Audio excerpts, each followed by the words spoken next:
Hello student, आज की video में हम देखेंगे कि जो आपके बिहार यूनिवर्सिटी की सारी क्लासेस हैं वो इस चैनल पे होगा। आपके इसके अंदर आपके कोई भी सेमेस्टर हो, हर सेमेस्टर के हिसाब से प्रॉपर स्टडी करके हम आपके सब्जेक्ट्स को डाल रहे हैं। तो आपको बिल्कुल टेंशन नहीं लेना कि आपका एग्जाम से रिलेटेड है या नहीं।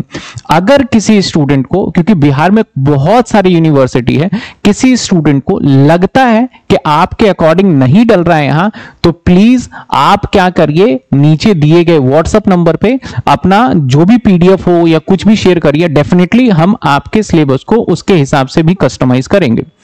अब जो इस चैनल पे मैं वीडियो अपलोड कर रहा हूं कि फॉर एग्जांपल आपका फाइनेंशियल अकाउंट है या फिर आपका कॉर्पोरेट अकाउंट है या आपका इनकम टैक्स है, उदाहरण के तौर पे लेते हैं, तो हो सकता है कि मैंने इनकम टैक्स इसी साल पढ़ाया था, तो मैं क्या करता हूं, उस वीडियो के आपके सिलेबस के हिसाब से अपलोड करता हूं। और बीच बीच में हो सकता है कि जब मैं पढ़ा रहा था लाइव क्लास में, तो कुछ दिल्ली यूनिवर्सिटी के बच्चे हो सकते हैं, कुछ असम यूनिवर्सिटी के हो सकते हैं। तो अगर मैं बीच वीडियो में ये वर्ड यूज करता हूं तो आप उसको इग्नोर करिएगा। आपको ये रहना है कि आपके अकॉर्डिंग और आपके बिल्कुल लेटेस्ट सिलेबस के अकॉर्डिंग कराया जा रहा है। तो होपफुली आप इस बात को देखेंगे और आगे कंटिन्यू वीडियो देखेंगे। तो अब आगे अपनी स्टडी स्टार्ट करिए और ज्यादा से ज्यादा मेरी आपसे रिक्वेस्ट है, ज्यादा से ज्यादा अपने दोस्तों के साथ यूनिवर्सिटी के अंदर इस वीडियो को शेयर करिए, क्योंकि अब आपको कहीं यूट्यूब पे भटकने की जरूरत नहीं है। Thank you so much.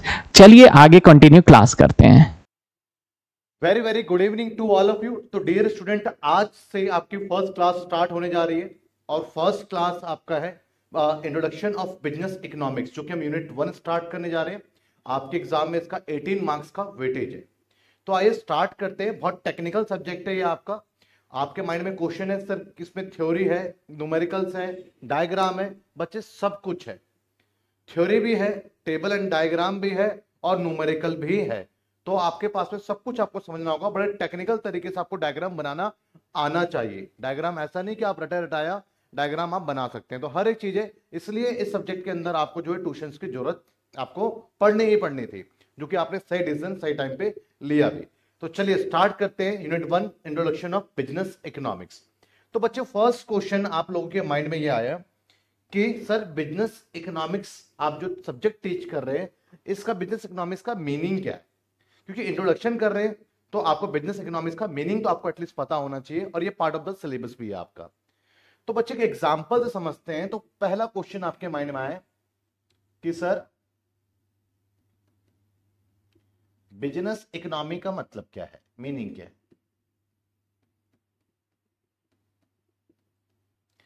Business economy का मीनिंग क्या है? तो एक एग्जांपल से समझते हैं बच्चे। एक एग्जांपल लेते हैं।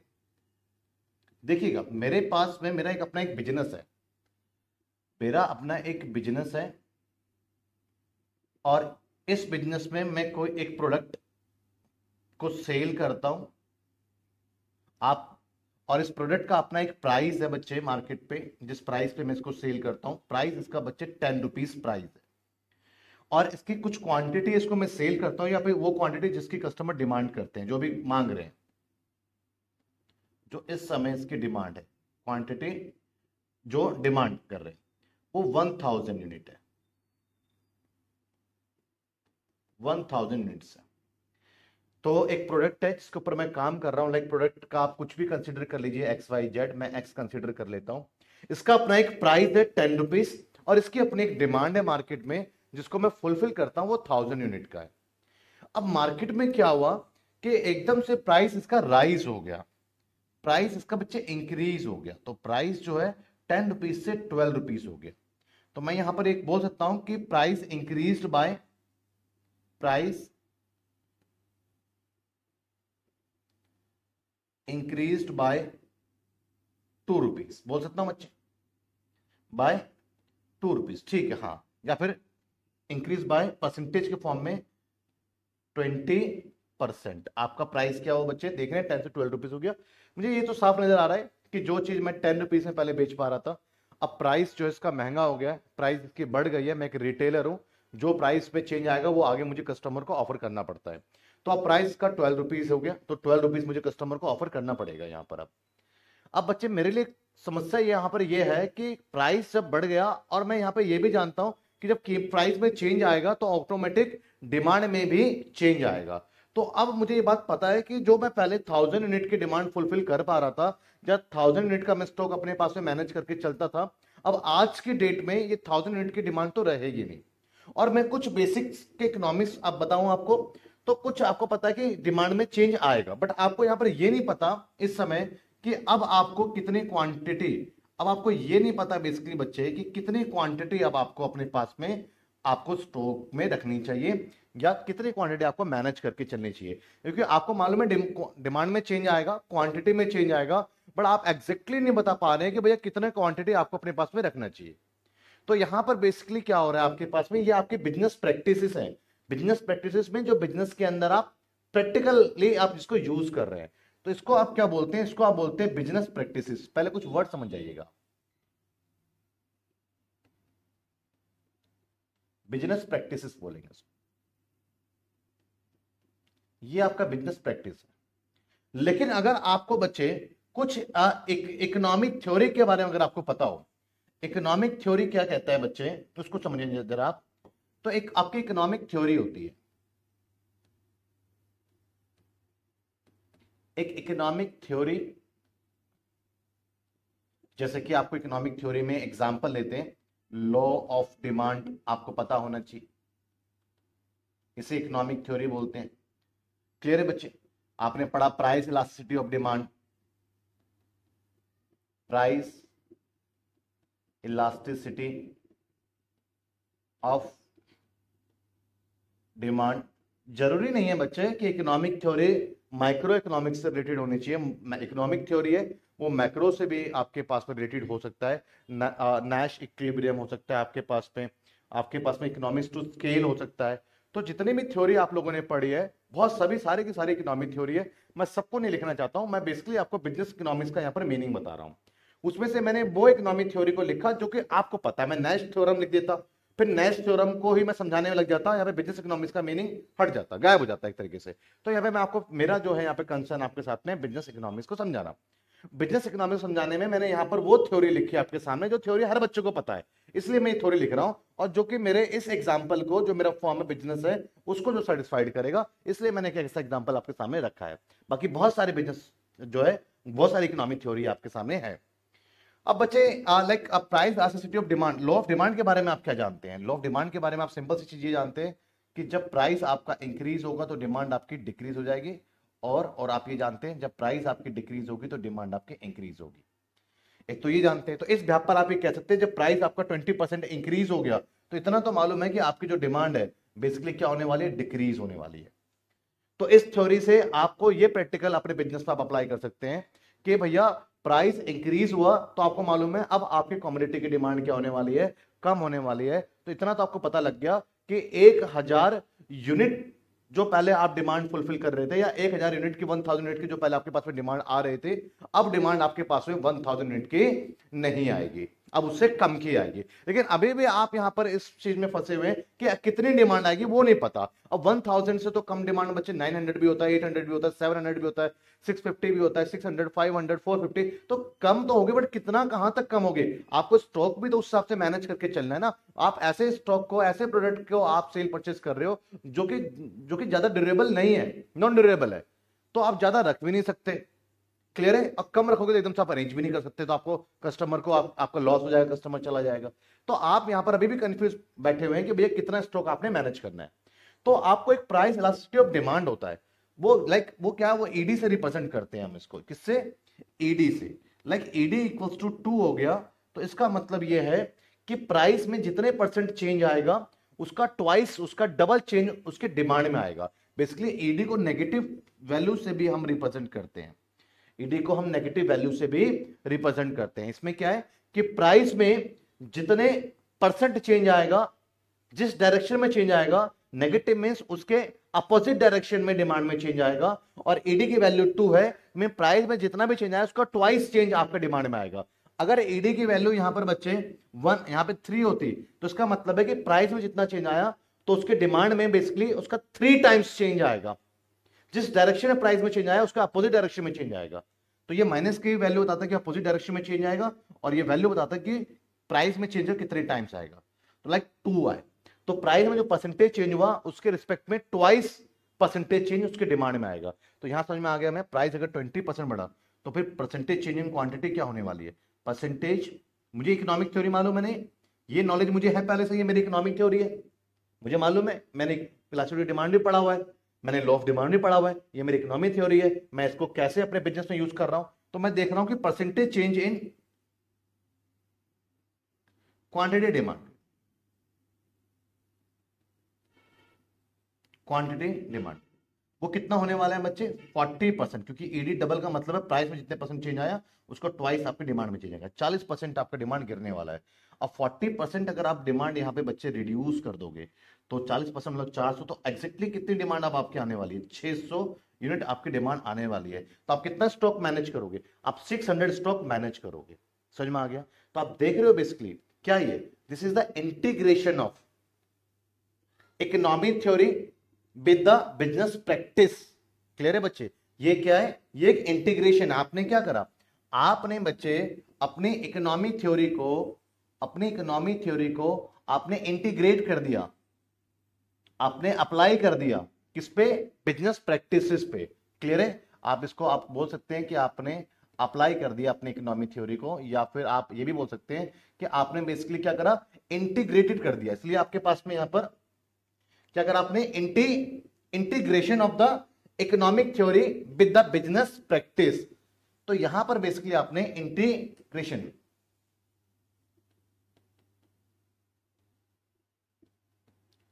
इंटीग्रेट कर दिया। तो आपको समझ में आया कि भैया बिजनेस इकोनॉमिक्स क्या है, जो आपके पास में अपनी एक इकोनॉमिक थ्योरी है, जो आपने पढ़ा, जो सूझबूझ आप लेकर के आए, जो आपके अंदर एक समझ आई है, उस इकोनॉमिक थ्योरी को बेसिकली आप अप्लाई कर दो अपने बिजनेस प्रैक्टिसेस के ऊपर। क्लियर है बच्चे, या फिर अप्लाई करना या उसको इंटीग्रेट कर देना, जोड़ देना, इंटीग्रेशन कर देना। क्लियर है बच्चे, अपने बिजनेस प्रैक्टिसेस के ऊपर आप कर रहे हैं। क्यों कर रहे हैं, ताकि आपको जो है बेस्ट रिजल्ट आए। क्लियर है बच्चे, आप अच्छे से डिसीजन ले पाए, इसलिए तो आप अपने इकोनॉमिक थ्योरी को बिजनेस प्रैक्टिसेस में अप्लाई कर रहे हैं। This is called business economy, business economy. Clear है। अब देखिए इसके मीनिंग पे जरा आते हैं, मीनिंग क्या है। अब एक चीज समझ में आएगी आपके पास में, business economics is the, business economics के बारे में बात कर रहा हूं, is the integration of economic theory. एक तो क्या हो गया, एक इकोनॉमिक थ्योरी हो गया, और किसके साथ में, विद बिजनेस प्रैक्टिस। समझ में आया बच्चे। तो आपकी business economics is the integration of economic theory with the business practices. आगे क्या करता है, क्यों, for the purpose of, purpose क्या है आपका, for the purpose of facilitating decision, clear है, प्लानिंग एंड मैनेजमेंट। तो ये आपको क्या फैसिलिटेट नहीं कर रहा, आप देखेंगे क्या ये आपको बच्चे फैसिलिटेट नहीं कर रहा। दिस इज द, यहां पे आपको डिसीजन ले लिया आपने, डिसीजन ले लिया बच्चे आपने, तो बेसिकली क्या कर रहा है ये आपको एक तरीके से ये फैसिलिटेटिंग कर रहा है।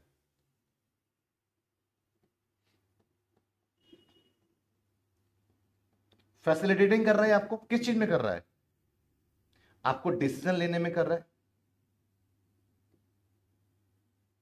प्लानिंग करने में कर रहा है, मैनेजमेंट में कर रहा है। क्लियर है बच्चे। तो आपको पता लग गया कि जो आपकी इकोनॉमिक थ्योरी है बेसिकली आपको फैसिलिटेट करती है एक बिजनेस के अंदर, किस चीज में, आप डिसीजन ले सकते हैं, आप प्लानिंग कर सकते हैं, आप उससे रिलेटेड मैनेजमेंट कर सकते हैं। आप यहाँ पे डिसीजन ले लिया आपने, 600 यूनिट आपको मैनेज करना है, प्लानिंग उसके अकॉर्डिंग आप लेकर के चलेंगे। क्लियर है बच्चे, आपका मैनेजमेंट हो गया इस तरीके से, पूरी तरीके से। तो ये आपके पास में पूरा का पूरा क्या है, ये है आपके पास में डेफिनेशन ऑफ बिजनेस इकोनॉमिक्स, जो कि क्या कहता है आपका, जो कहता है आपका business economics is the integration of economic theory with business practices for the purpose of facilitating decision making, planning and management. Clear है बच्चे, समझ में आया आपको, क्लियर है। तो बता मैनेजमेंट, सही बच्चे बताएं, पहले यहां तक चीजें समझ में आई, इतने से डेफिनेशन समझ में आई आपको एक एग्जांपल से। कोई डाउट है किसी बच्चे को तो पूछेंगे। क्लियर है बच्चे, ठीक है आगे बढ़ते हैं हम।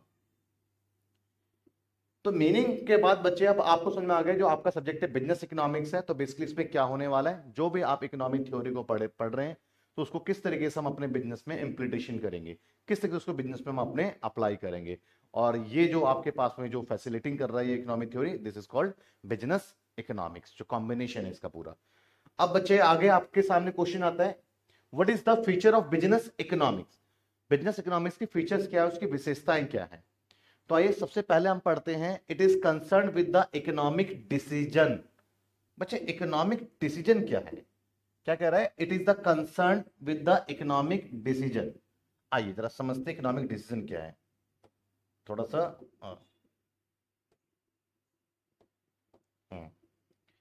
एक एक वर्ड आया, जरा वर्ड को समझते हैं बच्चे।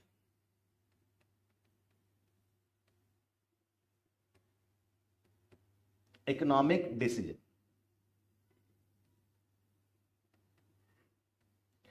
इकोनॉमिक डिसीजन होता क्या है बच्चे। बेसिकली क्या होता है इकोनॉमिक डिसीजन, कि आप भी जानते हैं कि आपके पास में कुछ सोर्सेस हैं जो कि लिमिटेड है, सोर्सेस आपके पास में लिमिटेड है, और उस लिमिटेड रिसोर्सेस को आपको कैसे यूटिलाइज करना है बेसिकली। क्लियर है, अगर आपको यूटिलाइज करना आ गया तो इसका मतलब ये हो गया, उससे रिलेटेड आप जो डिसीजन ले रहे हैं कि आप अपने लिमिटेड इकोनॉमिक रिसोर्सेज को कैसे यूज करेंगे, इसी को हम क्या बोलते हैं बच्चे, इकोनॉमिक डिसीजन। मतलब किस चीज का डिसीजन, इकोनॉमिक डिसीजन में बच्चे किस चीज का आपको डिसीजन लेना है। इकोनॉमिक डिसीजन में बेसिकली आपके पास में लिमिटेड रिसोर्सेज है, क्या है ये आप बोल सकते हैं आप इसके बारे में, इट इज कंसर्न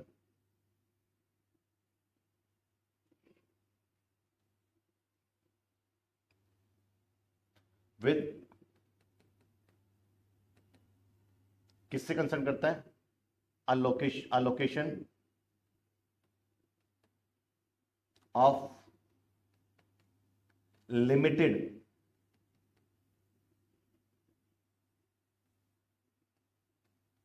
रिसोर्सेस। हमारे पास में क्या है, हमारे पास में लिमिटेड रिसोर्सेस है, उसको हम किस तरीके से अलोकेट करें, उसको किस तरीके से हम बांटे। लिमिटेड रिसोर्सेज मतलब, लिमिटेड रिसोर्सेज कौन कौन से होते हैं बच्चे हमारे, लिमिटेड रिसोर्सेज बेसिकली हमारे पास में एक तो लैंड होता है बच्चे, लेबर, जो हमारे रिसोर्सेस हैं, कैपिटल, एंटरप्रेन्योर।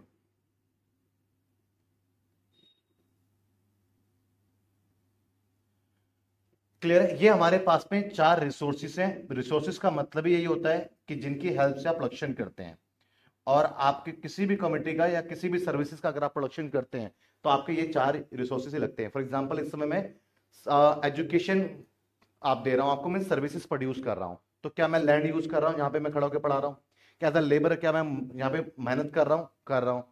क्लियर है, क्या मैंने ये इन्वेस्टमेंट स्मार्ट बोर्ड वगैरह एज अ कैपिटल लगाया हुआ है। क्लियर है, क्या मैंने इसका रिस्क लिया है, बिना रिस्क लिए तो कोई बिजनेस स्टार्ट ही नहीं होता है, कोई ना कोई सबसे पहले रिस्क तो लेता है, क्योंकि जब आप बिजनेस स्टार्ट करने जा रहे हैं तो जरूरी नहीं आपको प्रॉफिट ही हो, लॉस भी हो सकता है, तो एक रिस्क लेते हैं। किसान जब खेती करता है तब भी वो लैंड यूज करता है, लेबर यूज होता है, पहले वो उसमें कुछ पैसा लगाता है, कैपिटल लगाता है, और उसके बाद वो भी एक एंटरप्रेन्योर है, वो भी तो रिस्क ले रहा है कि भैया फसलें सही होंगी या नहीं होंगी। तो इन चारों चीजों के बिना तो भैया आप किसी भी चीज का प्रोडक्शन नहीं कर सकते, और जिनकी हेल्प से आप प्रोडक्शन करते हो उसको रिसोर्स बोलते हैं या फिर उसको फैक्टर बोलते हैं। इसको आप जो फैक्टर भी बोल सकते हैं। देखिएगा बच्चे, एक एक टर्म को, एक एक वर्ड को समझना बहुत जरूरी है। वो सिर्फ रट्टा मार लेने से और उसको मैं रीड कर दूं या पीडीएफ को आपको बोल दूं तो इसका मतलब ये बैच, मतलब वो फिर ट्यूशन का मतलब नहीं है। क्लियर है, अब देखिए बच्चे, लिमिटेड रिसोर्सेज का मतलब इसको फैक्टर भी बोलते हैं, और बेसिकली क्या है वो हमारे पास में रिसोर्सेज क्या होता है, जो कि प्रोडक्शन में आपको हेल्प प्रोवाइड करता है। और प्रोडक्शन में कौन सी चीज आपको हेल्प करवाती है, land, labour, capital and entrepreneur. और आपको पता है कि चारों के चारों रिसोर्सेज क्या है आपके पास में, ये लिमिटेड है।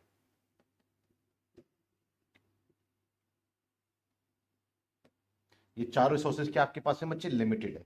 लिमिटेड किसे कहते हैं आपको पता है ना, जिसकी डिमांड ज्यादा हो उसकी सप्लाई से, मतलब जितना लैंड अवेलेबल है उससे ज्यादा उसकी डिमांड ही है, जितनी लेबर अवेलेबल है उससे ज्यादा उसकी डिमांड है। आपको नहीं सर ऐसा तो नहीं है, तो फ्री में बताओ लेबर कहां आपको मिल जाएगा। क्लियर है, एंटरप्रेन्योर जितने अवेलेबल है उससे ज्यादा उसकी डिमांड है, तो जिसकी डिमांड उसकी सप्लाई से ग्रेटर होती है, इसका मतलब स्केर्सिटी है, वहां पर उसकी प्राइस डेवलप होती है। तो इन चारों की अपनी एक प्राइस होती है, कोई कुछ ना कुछ, तो इसलिए चारों के आपके पास में लिमिटेड रिसोर्सेज हैं।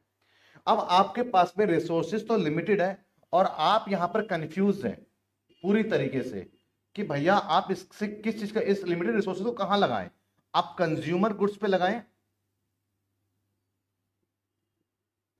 आप कंज्यूमर गुड्स पे लगाएं, लाइक ब्रेड, बटर, इन चीजों पे लगाएं जो कंज्यूमर को डायरेक्टली सेटिस्फाइड कर देती हैं। लाइक आपने मिल्क आपने ड्रिंक किया तो मिल्क आपने फील करा, डायरेक्टली आपको सेटिस्फाइड कर रही है। क्लियर है? अब आप बोलेंगे सर कंज्यूमर गुड्स क्या होता है? Which satisfied directly consume, which directly satisfied to the consumer. तो आपको हर एक चीज की मीनिंग है, तो पता लगा आपको कंज्यूमर गुड्स क्या होता है। एग्जांपल से मैं कह देता हूं,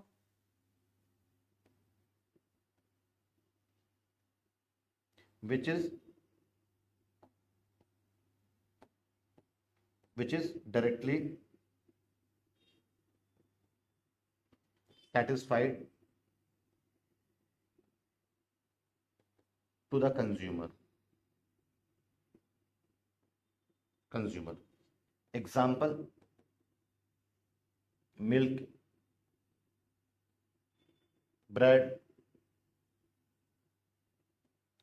wheat, ये कुछ एग्जाम्पल है। क्लियर है बच्चे? तो ये कंज्यूमर गुड्स होते हैं। तो आप अपने रिसोर्सेज को क्या कंज्यूमर गुड्स के प्रोडक्शन पे अप्लाई करोगे? लाइक आप उससे जो है ब्रेड, मिल्क, बटर, इनका प्रोडक्शन करवाओगे, या फिर आप अपने इस रिसोर्सेज से आप चाहते हैं कि अपने रिसोर्सेज से आप कैपिटल गुड्स का प्रोडक्शन करवाएं। कैपिटल गुड्स होती हैं जो कि कंज्यूमर को इनडायरेक्टली सेटिस्फाइड करती है। लाइक आपने गन्ने का जूस, अभी गर्मियों का मौसम चल रहा है, आपने पिया होगा, वहां देखा होगा आपने, वो जो गन्ना है वो कंज्यूमर गुड्स है, और जो मशीन है वो बेसिकली क्या है? वो कैपिटल गुड्स है। अब उस मशीन की हेल्प से ही आप उस मशीन की हेल्प से ही क्या कर पा रहे हैं? उसका कंजम्पशन कर पा रहे हैं। लेकिन आप उस मशीन को फील नहीं कर रहे हैं जब आप उस गन्ने का जूस को आप पी रहे हैं। तो ये क्या है? वो मशीन आपको इनडायरेक्टली सेटिस्फाइड कर रही है। आपके पास से जो वॉर से रिलेटेड इक्विपमेंट्स होते हैं सारे कैपिटल गुड्स हैं। टैंक, फाइटर प्लेन, ये सारे क्या कैपिटल गुड्स हैं। तो आपके पास में बेसिकली कैपिटल गुड्स होता है जो प्रोडक्शन में लॉन्ग रन तक आपको मल्टीपल टाइम्स आपको हेल्प करता है। वो क्या होता है? वो कैपिटल गुड्स हो गया। तो क्या आप अपने इन लैंड, लेबर, कैपिटल और एंटरप्रेन्योर को कंज्यूमर गुड्स पे ट्रांसफर करेंगे, या फिर अपने लिमिटेड रिसोर्सेज को आप कैपिटल गुड्स पे डालेंगे? तो कैसे अपने लिमिटेड रिसोर्सेज को आप जो है अलोकेट करें, कैसे इसको बांटें इनके बीच में, इस तरीके के डिसीजन लेने को। अब हो सकता है कि भैया आपके पास एक पीसफुल कंट्री है, न्यूजीलैंड टाइप की कंट्री है, आपके पड़ोसी बहुत अच्छे हैं, कोई दीवार कोई आपके पास में जो है उसको फेंसिंग करने की नीड नहीं है, सिंपल आपने जो है एक लाइन आपने जमीन पे खींच दी और वही उसका बॉर्डर हो गया, लोग अच्छे से उसको फॉलो करते हैं, पीसफुल कंट्री है, सारे नेबर्स आपके बहुत अच्छे हैं। तो उस सिचुएशन में तो मेरा मानना है कि आपको ये डिसीजन लेना चाहिए कि आपको अपने जो limited resources, land, labour, capital, entrepreneur है, उन सबको आपको एक मैक्सिमम को, सबको तो नहीं कह सकते, मैक्सिमम आपको कंज्यूमर गुड्स पे आपको लगा देना चाहिए। लेकिन जैसे इंडिया जैसी कंट्री जहां पे इसके जो है नेबर्स हैं, ये इसके दुश्मन है, लाइक चाइना है, पाकिस्तान है, बांग्लादेश है, तो ऐसे देशों में तो मेरा मानना है कि कंज्यूमर गुड्स का प्रोडक्शन करना तो जरूरी है ही, क्योंकि उसके बिना तो भाई हम सर्वाइव कर ही नहीं सकते हैं। लेकिन हमें अपने रिसोर्सेज का एक अच्छा खासा पार्ट कैपिटल गुड्स के प्रोडक्शन पे भी लगाना चाहिए, जिससे कि हम वेपन्स, फाइटर प्लेन, इन सब चीज का प्रोडक्शन, मिसाइल, इनका प्रोडक्शन हम कर सके। तो ये क्या ले रहा हूं मैं? ये बेसिकली क्या ले रहा हूं? ये इसी को तो हम क्या कहेंगे? इसी को तो हम कहेंगे इकोनॉमिक डिसीजन। जो मैं ले रहा हूं, जो मैंने पीसफुल कंट्री है तो क्या करना चाहिए? लिमिटेड रिसोर्सेज के साथ में कंज्यूमर गुड्स की तरफ डाइवर्ट ज्यादा करना चाहिए। और अगर पीसफुल कंट्री नहीं है मेरी, तो मुझे अपने लिमिटेड रिसोर्सेज को कहां पर डाइवर्ट करना चाहिए? कैपिटल गुड्स की तरफ डाइवर्ट करने की कोशिश करनी चाहिए। तो ये जो मैं इकोनॉमिक डिसीजन ले रहा हूं, बेसिकली जो मैं अपने लिमिटेड रिसोर्सेज को कहां पे इसको यूज करना चाहिए, इस टाइप के जो डिसीजन मैं ले रहा हूं, इस डिसीजन को हम क्या बोलते हैं? इकोनॉमिक डिसीजन कहते हैं। क्लियर है बच्चे? समझ में आया आपको? इसे क्या बोलेंगे आप? Economic decision. और सिर्फ आपको इस लेवल पे नहीं, एग्जांपल के लिए आपके फादर रिटायर हुए, उनके पास में पैसा है, अब वो सोच रहे हैं कि भैया उस पैसे का क्या करना है। क्या एफडी करवा दें जिससे कि हर महीने जो है इंटरेस्ट आता रहे? क्या उस पैसे से कहीं पर कोई प्रॉपर्टी ले लें जहां से रेंट आता रहे? मतलब कि उनके पास में वो लिमिटेड पैसा ही है, वो एफडी भी करवा लें बहुत ज्यादा, वो बहुत प्रॉपर्टी भी खरीद लें, ऐसा तो नहीं होने वाला है। उनके पास में भी लिमिटेड रिसोर्सेज है, तो उसका अलोकेशन कैसे करें? वो कहां पर आप उसको अलोकेट करें जिससे कि उनको बेस्ट रिजल्ट मिले? इकोनॉमी भी चाहते हैं उसको बेस्ट रिजल्ट मिले। क्लियर है? इस तरीके के डिसीजन लेने को हम इकोनॉमिक डिसीजन कहते हैं। क्लियर है बच्चे? समझ में आया? कोई डाउट किसी बच्चे को? क्लियर है? अब एग्जाम्पल के लिए आपके लिए लड़की देख रही है पापा जी को, पिताजी को, है ना? तो कौन सी लड़की देखे कैसे? ये इकोनॉमिक डिसीजन का पार्ट नहीं है। क्लियर है बच्चे? वो कोई आप उनके लिमिटेड रिसोर्सेज ऐसे नहीं हो, क्लियर है, जिसको बेस्ट यूटिलाइज करना चाहते हैं, ऐसा भी नहीं है। क्लियर है बच्चे? तो बेसिकली आपके पास में ये एक समझ में आया कि इकोनॉमिक डिसीजन क्या है आपके पास में। तो आपको समझ में आया कि एक इकोनॉमिक डिसीजन होता है बच्चे, और उस इकोनॉमिक डिसीजन को हम बेसिकली क्यों यूज करते हैं, जिससे कि हम बेस्ट रिजल्ट को अचीव कर पाए, एक बिजनेस के गोल को हम अचीव कर पाए। तो फ्यूचर ऑफ बिजनेस इकोनॉमिक्स क्या है, अब मैं इसके मीनिंग पे आता हूं। It is concern with the economic decision. ये किससे रिलेटेड होता है, बिजनेस इकोनॉमिक्स किससे रिलेटेड होता है, पूरा पूरा का पूरा बिजनेस इकोनॉमिक्स आप देखोगे ना, ये किससे कंसर्न करता है, ये इकोनॉमिक डिसीजन इसमें आपको देखने को मिलेगा। क्लियर है? बार बार पे हर बात पे आप इकोनॉमिक डिसीजन लेते हुए मिलेंगे, अपने लिमिटेड रिसोर्सेज को आप कैसे अलोकेट करें जिससे आपको बेस्ट रिजल्ट अचीव हो या आपको आपका गोल अचीव हो। हर चैप्टर में आप देखेंगे, हर टॉपिक में देखेंगे, यही मुद्दा होगा, रिसोर्सेज लिमिटेड है, इसको बांटे कैसे, अलोकेट कैसे करें जिससे हमें बेस्ट रिजल्ट मिले। हर जगह हमारे सामने ये रहने वाला है। तो ये फीचर ऑफ बिजनेस इकोनॉमिक्स है, मतलब बिजनेस इकोनॉमिक्स में क्या क्या चीज देखने को मिलेंगी। तो it is concern with the economic decision making. It means business economics deals with the identification of the economic choice. Clear है बच्चे? आइडेंटिफिकेशन ऑफ इकोनॉमिक चॉइस मतलब कि मेरे पास आइडेंटिफिकेशन मतलब कि आइडेंटिफाई करना, पहचान करना। आप जानते हैं आइडेंटिफिकेशन में आइडेंटिफाई करना, पहचान करना। तो हमारे पास में क्या क्या इकोनॉमिक चॉइस है उसको पहचान करता है। क्लियर है? जैसे मैंने बताया ना कि फादर जी रिटायर हुए, उनके कुछ उनको रिटायरमेंट का एक पैसा मिला, तो उनको सबसे पहले देखना पड़ेगा, उनको सबसे पहले आइडेंटिफिकेशन करना पड़ेगा कि उनके पास में क्या क्या चॉइस है। कि उनके वो जो है म्यूचुअल फंड करवा सकते हैं, स्टॉक एक्सचेंज के अंदर लगा सकते हैं, वो बैंक में एफडी करवा सकते हैं, हर मंथ का इंटरेस्ट स्कीम में डाल सकते हैं, वो प्रॉपर्टी ले सकते हैं। क्लियर है बच्चे? तो उनके पास में क्या क्या चॉइस है, इस सबसे पहले आपको आइडेंटिफाई करना पड़ेगा। आपको सारे ऑप्शन देखने पड़ते हैं, ढूंढते हो ना किस पैसे का क्या क्या यूज हो सकता है। Identification of the economic choice, इसी को क्या बोलते हैं हम, इकोनॉमिक चॉइस कहते हैं। इसको फर्स्ट ऑफ ऑल आप आइडेंटिफिकेशन करते हैं क्या क्या कैसे इकोनॉमिक चॉइस है, and allocation the scarce resources. उसके बाद आपने जो चॉइस को आइडेंटिफिकेशन करा कि भैया ये चॉइस है, और उस चॉइस के बाद आप क्या करेंगे कि जो आपके पास में लिमिटेड रिसोर्सेज है, लाइक वो जो पैसा है, उस पैसे को सही तरीके से अलोकेट करेंगे। कुछ एफडी में डाल देंगे, कुछ मंथली इंटरेस्ट आपका आता है उसमें डाल देंगे, और कुछ आप ऐसा स्टॉक एक्सचेंज या म्यूचुअल फंड में इन्वेस्ट कर देंगे, कुछ पैसा शायद आप प्रॉपर्टी में इन्वेस्ट कर दें। तो बेसिकली आपको उसके बाद पहले आपको आइडेंटिफिकेशन करना पड़ेगा कि आपके पास में कौन कौन सी इकोनॉमिक चॉइसेस है, कौन कौन से ऑप्शंस है, और उस ऑप्शन के बाद आपको पास में जो लिमिटेड रिसोर्सेज है इसको अलोकेट करना होगा। क्लियर है? तो क्या कहता है कि it is a concern with the economic decision making. ये किससे कंसर्न करता है, ये इकोनॉमिक डिसीजन बनाने में ये कंसर्न करता है। अब इकोनॉमिक डिसीजन क्या है वो मैं ऑलरेडी डिस्कस कर चुका हूं आपको, कि आप अपने लिमिटेड रिसोर्सेज को कैसे बेटर यूटिलाइज करेंगे, उसको कैसे आप अलोकेटेड करेंगे। क्लियर है बच्चे? और इट मींस, इसका मीनिंग समझा रहा है अंदर, it means the business economics deal, जो बिजनेस इकोनॉमिक्स है जो सब्जेक्ट है, ये डील करेगा with the identification of economic choice. ये डील करेगा पहले आपके सामने कि आपके साथ में क्या क्या इकोनॉमिक चॉइसेस है, and allocation of the scarce resources, और उसको आपके जो लिमिटेड रिसोर्सेज है, स्केयर में लिमिटेड रिसोर्सेज के अंदर आपको क्या करेगा, ये अलोकेट करेगा। बच्चे समझ में आपको चीजें आ रही है नहीं आ रही है, चीजें समझ पा रहे हो आप? क्लियर है? कोई डाउट है तो बच्चे जरूर पूछेंगे आप। अच्छे से समझ रहे हो बच्चे? फर्स्ट यूनिट है, थोड़ा सा वर्ड टेक्निकल है। अगर आप बुक रिकमेंडेशन के बारे में अगर आप मुझसे पूछ रहे हैं तो मैं आपको बोलूंगा, अगर आप इजी लैंग्वेज जाना चाहते हैं तो आप दीपाश्री, और आप वैसे भी दीपाश्री की बुक में आपको ये ज्यादा रिकमेंडेड करूंगा। उसके पीछे रीजन भी आपके पास में ये है कि अगर दूसरी बुकों के अंदर आपका पैराग्राफ बना हुआ है, पॉइंटों में आंसर नहीं है, बट दीपाश्री आपको पॉइंट में आंसर दे रहा है।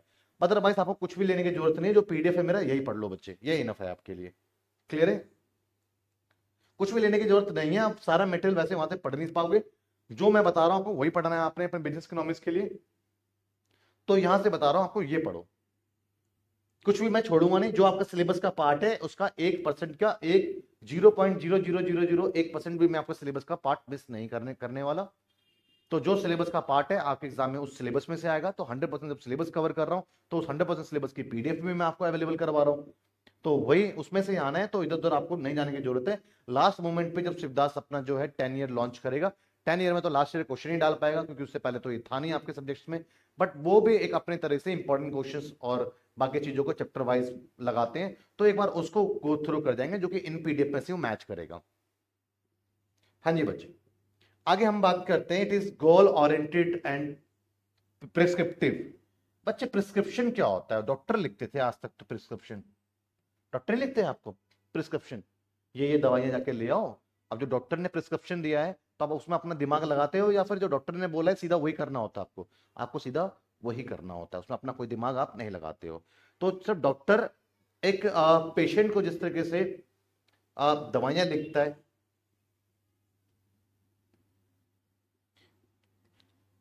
प्रिस्क्रिप्शन आपको करता है डॉक्टर जिस तरीके से पेशेंट को, वैसे ही एक इकोनॉमिक्स भी जो है बिजनेस के लिए अब दवाइयां लिखता है, उसके लिए कुछ बिजनेस डिसीजंस लेता है। क्लियर है? समझ में आया बच्चे? तो ये आपके पास में इट इज गोल ओरिएंटेड, ये एक गोल ओरिएंटेड होता है बिजनेस इकोनॉमिक्स। बिजनेस इकोनॉमिक्स का एक ही गोल है। क्लियर है? क्या? बिजनेस को मैक्सिमम प्रॉफिट अर्न कर करके देना। एक बिजनेस का गोल क्या हो सकता है? To earn maximum profit. Clear है? तो जो एक बिजनेस का जो गोल है, ये गोल ओरिएंटेड हिट आपको डिसीजन बना करके देगा। क्लियर? जो इकोनॉमिक्स होते हैं वो बना करके आपको देंगे, वो आपको कुछ लॉज बताएंगे, कुछ नियम बताएंगे, जिससे कि आप अपने गोल को, एक बिजनेस गोल को आप अचीव कर सकते हैं।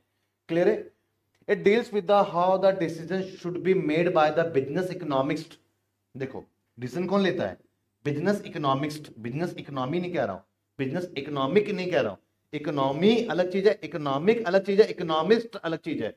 इकोनॉमिक्स वो है जो इकोनॉमी थ्योरी देता है, जो इकोनॉमी थ्योरी, जैसे कि एडम स्मिथ एग्जांपल के लिए, बिजनेस इकोनॉमिस्ट कौन है? लाइक एडम स्मिथ एक बिजनेस, एक ये इकोनॉमिस्ट रहे हैं जिन्होंने थ्योरीज दी हैं आपको।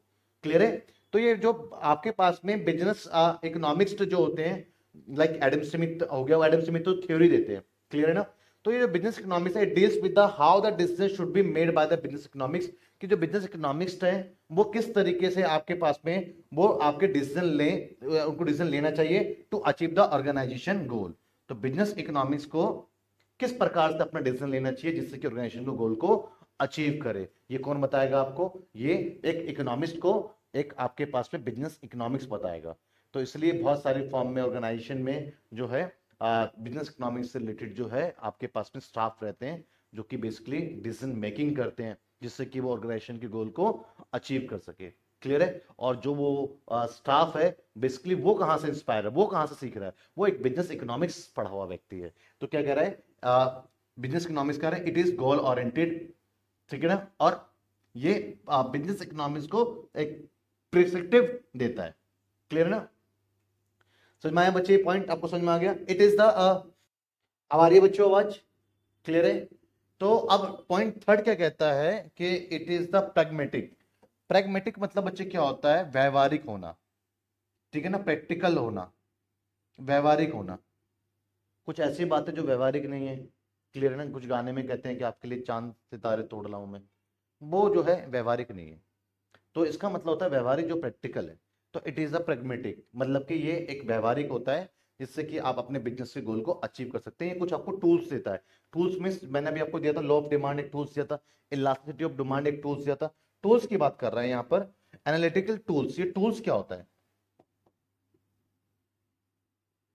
एक बच्चे ब्रेक इवन पॉइंट होता है। Break even point, break even point वो होता है जहां पे आपको नहीं तो प्रॉफिट हो रहा होता है और ना ही आपको लॉस हो रहा होता है। तो जब आप एक फर्म स्टार्ट करते हैं तो आप सोच रहे हैं कि आप एक पार्ले जी को 4 रुपए में बना करके 5 रुपए में बेच देंगे, और आपको लग रहा है कि यहाँ पर आपने 1 रुपए का प्रॉफिट कमा लिया, तो आप यहाँ पे गलत हैं। क्यों? क्योंकि आपने बहुत सारा फिक्स कॉस्ट भी इन्वेस्ट किया हुआ है। आपने उससे अब देखा 4 रुपए आपका वेरिएबल कॉस्ट आया, 5 रुपए में वो निकाल लिया, और 1 रुपए आपको प्रॉफिट नजर आ रहा है। लेकिन क्या आपने सोचा कि जो आपने इस फैक्ट्री में इतना पैसा लगा रखा है, मशीन में पैसा लगा रखा है, वो भी तो आपका कॉस्ट है। तो एक फर्म को सबसे पहले जब बिजनेस स्टार्ट करता है तो वो डिसीजन लेना पड़ता है कि यार कम से कम मैं कितना यूनिट का प्रोडक्शन करूं जिससे कि मेरा कॉस्ट रिकवर हो। तो उसका भी अपना एक फॉर्मूला ये आपका देता है। क्लियर है? एक तो देता है ये फिक्स कॉस्ट, फिक्स कॉस्ट कितना लगा। उसके बाद वो देखता है कि भैया प्राइस क्या है इसका। अब प्राइस के बाद देखता है ये फिर वेरिएबल कॉस्ट क्या है। मैं एक एग्जांपल समझाता हूं। मान के चलिए मैंने 1 लाख रुपए का प्लांट एंड मशीनरी में खर्च करा, ये मेरा फिक्स कॉस्ट है। ठीक है? और मैं जिस गुड्स को बेच रहा हूं, प्रोडक्ट को बेच रहा हूं, उसका जो प्राइस है वो 5 रुपए है, और जो उसका वेरिएबल कॉस्ट, जो उसको बनाने बनाने में जो खर्चा आया, वो कितने, 4 रुपए।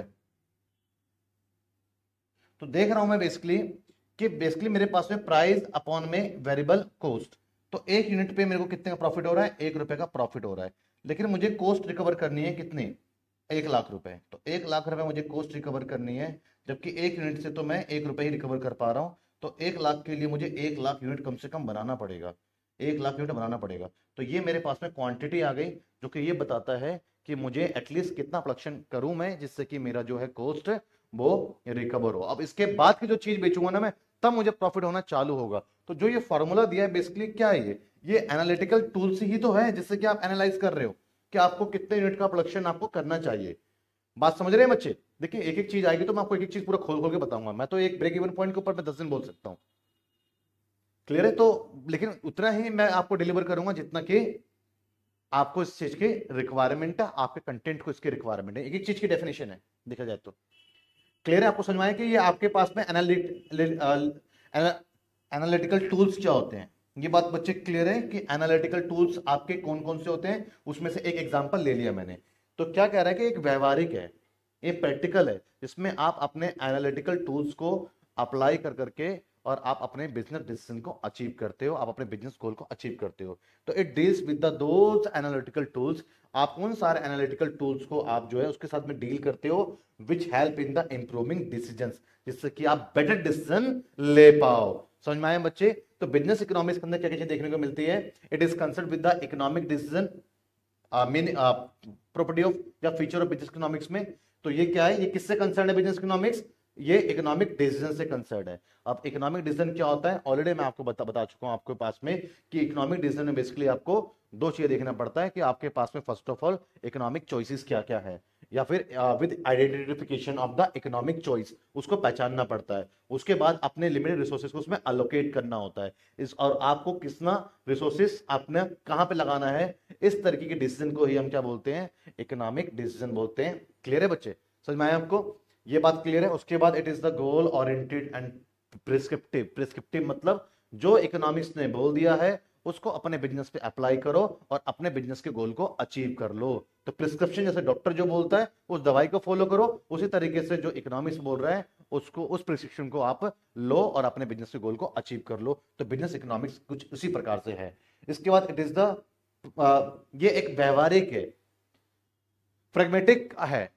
अब व्यवहारिक होने का मतलब कि इसमें कुछ एनालिटिकल टूल्स आपको दिए गए, उस टूल्स को आप यूज करके अपने बेटर डिसीजंस को ले सकते हो। तो मैंने आपको यहाँ पर पूरी तरीके से अच्छे तरीके से एक एक चीज आपको क्लियर कर दिया। देखो एक पेज को पढ़ाने में ही 40 मिनट के आसपास का समय लग गया। क्लियर है ना? क्योंकि थ्योरी पार्ट है, आगे चल करके आपका थ्योरी पार्ट नहीं आएगा, ज्यादा आपके डायग्राम्स आ जाएंगे, न्यूमेरिकल पार्ट आ जाएगा, टेबल आ जाएगा।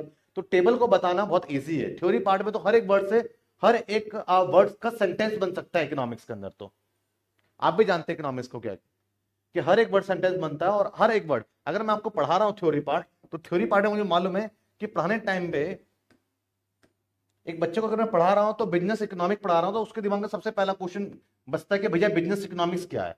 फिर आगे पढ़ा रहा हूं तो दूसरा उसके बाद इंटीग्रेशन, मतलब मालूम है मिलाना, but economic theory with business practice. अब उसके दिमाग में क्वेश्चन आ गया कि यार ये इकोनॉमिक थ्योरी क्या है। अब उसके दिमाग में क्वेश्चन आ गया कि यार ये बिजनेस प्रैक्टिस क्या है। अब उसके दिमाग में question for the purpose of the facility the decision making and the planning by the management. तो आगे की चीज तब पकड़ पाएगा जब पहले ये दो तीन चीजें उसके दिमाग में खटक गई हैं। लेकिन उसी के लिए एक एक चीज के लिए मैंने आपको पूरा एक एग्जांपल सेट करा। एग्जांपल सेट करने के बाद आपको यहाँ पे बताया मैंने कि बेसिकली इकोनॉमिक थ्योरी बच्चे क्या क्या होती है, कुछ थ्योरी के एग्जांपल्स लिए। क्लियर है बच्चे? उसके बाद आपके बिजनेस प्रैक्टिसेस क्या होते हैं, तो बिजनेस प्रैक्टिसेस के बारे में मैंने आपको कुछ बातें यहां पर बताई हैं। और फिर उसके बाद इंटीग्रेशन क्या होता है, आप कैसे अपने इकोनॉमिक थ्योरी को बेसिकली आप अपने बिजनेस प्रैक्टिसेस में यूज कर रहे हो, और बिजनेस प्रैक्टिसेस में यूज करके कैसे आप बेटर डिसीजन ले रहे हो, बेटर प्लानिंग ले रहे हो, बेटर मैनेजमेंट आप कर पा रहे हो। तो ये जो 3 वर्ड था, 3 वर्ड के लिए पूरा खोलना पड़ता है, इसलिए थ्योरी सेशन लगता है, जो कि यूनिट 1 ही ऐसा है आपका। बाकी आगे भी थ्योरी सेशन है, लेकिन आगे के थ्योरी सेशन में इतने ज्यादा आपको जो है टेक्निकल वर्ड देखने को नहीं मिलेंगे। क्लियर है? तो भाई समझ में आपको आया? बताएं जरा, सही बच्चों को क्लास आज की समझ में आई या नहीं आई?